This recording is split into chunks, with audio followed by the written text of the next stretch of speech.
Hello दोस्तों, नमस्कार, जय हिंद। हम लोग बिहार ज्योग्राफी पढ़ रहे थे, जिसमें से बिहार की प्रमुख नदियाँ पढ़ रहे हैं।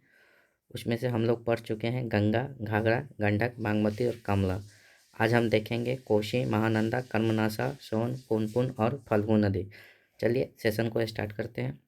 कोसी नदी का उद्गम स्थान। कोसी नदी कहाँ से निकलता है? तो गोसाईनाथ चोटी कहाँ पड़ता है? तो नेपाल में कोसी नदी को क्या कहते हैं? तो सप्तकोशी। नेपाल में कोसी नदी को क्या कहते हैं? तो सप्तकोशी कहते हैं। क्यों कहते हैं? क्योंकि यह 7 धाराओं से मिलकर बनता है, इसलिए इसको नेपाल में क्या कहते हैं? तो सप्तकोशी। ठीक, 7 धारा जो है, 7 धारा में सबसे प्रमुख धारा कौन है? तो अरुण। ये याद रखिएगा। ठीक, लंबाई कितना है? तो 729 किलोमीटर। कोसी नदी का लंबाई कितना है? तो 729 किलोमीटर। यह बिहार के सुपौल में प्रवेश करती है। बिहार में क्वेश्चन पूछेगा, कोसी नदी बिहार के कहाँ प्रवेश करता है? तो सुपौल जिला में प्रवेश करता है। और कुर्सेला कटिहार के पास क्या करता है? तो गंगा में मिल जाता है। कोसी नदी गंगा में कहाँ मिलता है? तो कुर्सेला कटिहार के पास मिलता है। भारत का सर्वाधिक तीव्र ढाल और मार्ग बदलने वाली नदी है। भारत का सर्वाधिक तीव्र ढाल और मार्ग बदलने वाला नदी कौन सा है? तो कोसी। बिहार का शोक कौन सा नदी को कहते हैं? तो कोसी नदी को कहते हैं।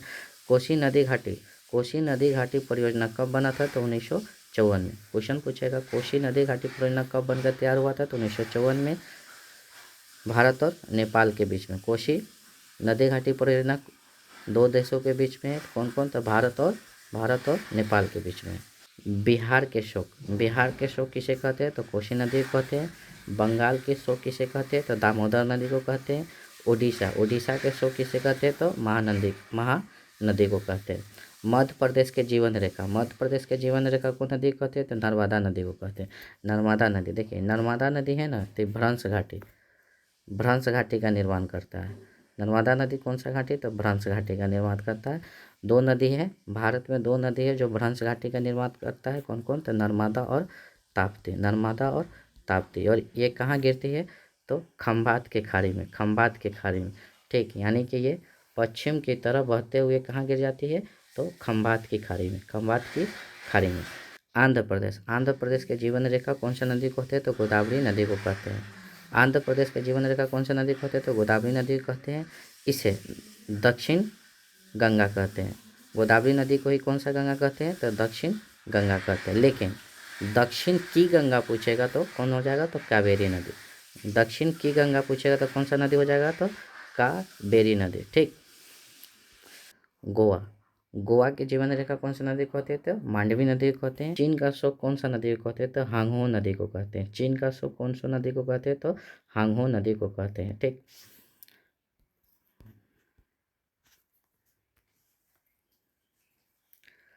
महानंदा नदी कहाँ से निकलती है? तो दार्जिलिंग के पहाड़ी से निकलती है। यह बिहार के 3 जिला कौन कौन? किशनगंज, पूर्णिया और कटिहार में बहती है।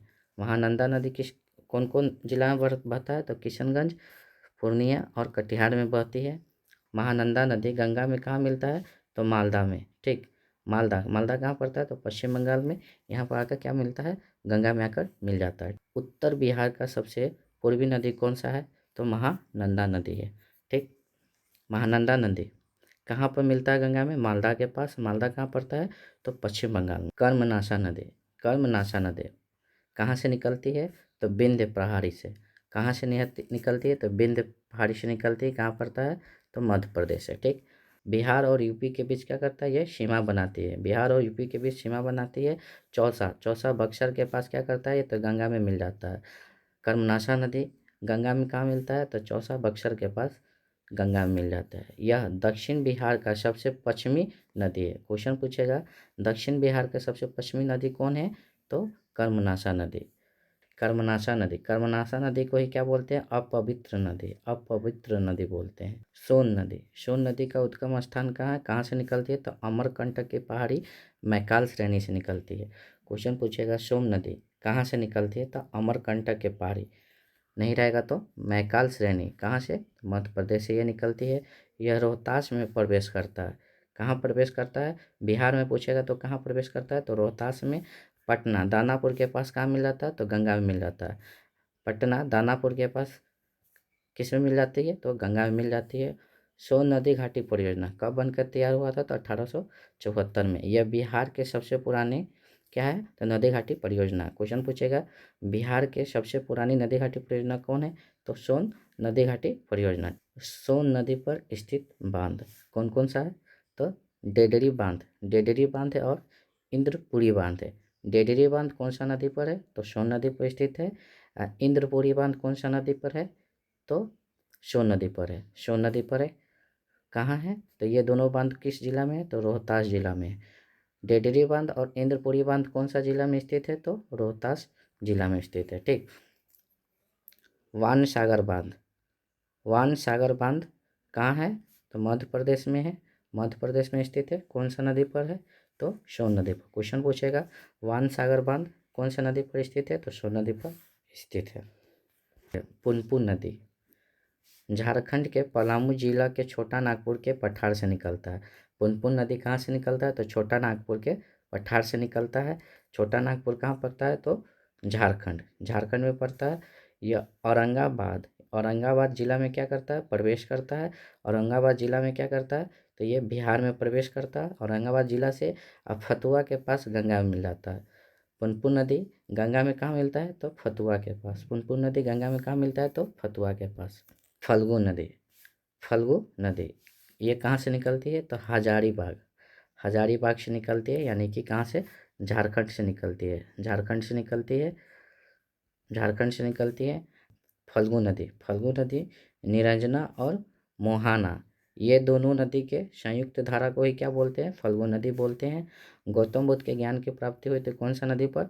तो यही फल्गु नदी पर। फल्गु नदी नहीं रहेगा तो निरंजना नदी पर। गौतम बुद्ध को ज्ञान की प्राप्ति कौन सी नदी पर हुई थी? तो फल्गु नदी या निरंजना नदी के तट पर। ठीक। गाया क्वेश्चन पूछेगा बिहार का गाया जिला कौन सा नदी पर स्थित है? तो फल्गु नदी पर स्थित है। यहाँ विष्णु पक्ष मंदिर स्थित है। कौन सा मंदिर स्थित है? तो विष्णु पक्ष मंदिर स्थित है। विष्णु पक्ष मंदिर कौन सा नदी पर स्थित है? फल्गु नदी पर है। कहाँ है? तो गया में। कहाँ है? तो गया में। ठीक। पितृ पक्ष मेला इसी नदी पर लगता है। कौन सा मेला लगता है? तो पितृ पक्ष मेला। इस नदी पर भारत का सबसे बड़ा रबर डैम है। क्वेश्चन पूछेगा भारत का सबसे बड़ा रबर डैम कौन सा है? तो गयाजी डैम है। कौन सा नदी पर स्थित है? तो फल्गु नदी पर स्थित है। ठीक। कहाँ है? तो गया में। ठीक। कितना मीटर इसका ऊंचाई है? तो 441 मीटर। पुनपुन नदी में मिल जाती है। ये कहाँ कौन सा नदी मिल जाती है? तो पुनपुन नदी में ये मिल जाती है। बिहार के प्रमुख शहर जो नदी के किनारे स्थित है। गंगा नदी के किनारे बिहार के कितना जिला स्थित है? तो 12 कौन कौन है? तो बक्सर, भोजपुर, सारण, पटना, वैशाली, समस्तीपुर, बेगूसराय, लखीसराय, मुंगेर, खगड़िया, भागलपुर और कटिहार। ठीक। छपरा कौन सा नदी के किनारे स्थित है? तो घाघरा नदी के किनारे स्थित है। हाजीपुर और सोनपुर कौन सा नदी के किनारे स्थित है? तो गंडक नदी के किनारे स्थित है। गया कौन सा नदी के किनारे स्थित है? तो फल्गु या निरंजना नदी के किनारे स्थित है। दरभंगा और सीतामढ़ी कौन सा नदी के किनारे स्थित है? तो बागमती नदी के किनारे स्थित है। मुजफ्फरपुर कौन सा नदी के किनारे स्थित है? तो बूढ़ी गंडक।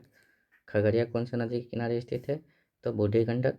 समस्तीपुर कौन सा नदी किनारे स्थित है? तो बूढ़ी गंडक। पटना कौन सा नदी किनारे स्थित है? तो गंगा नदी।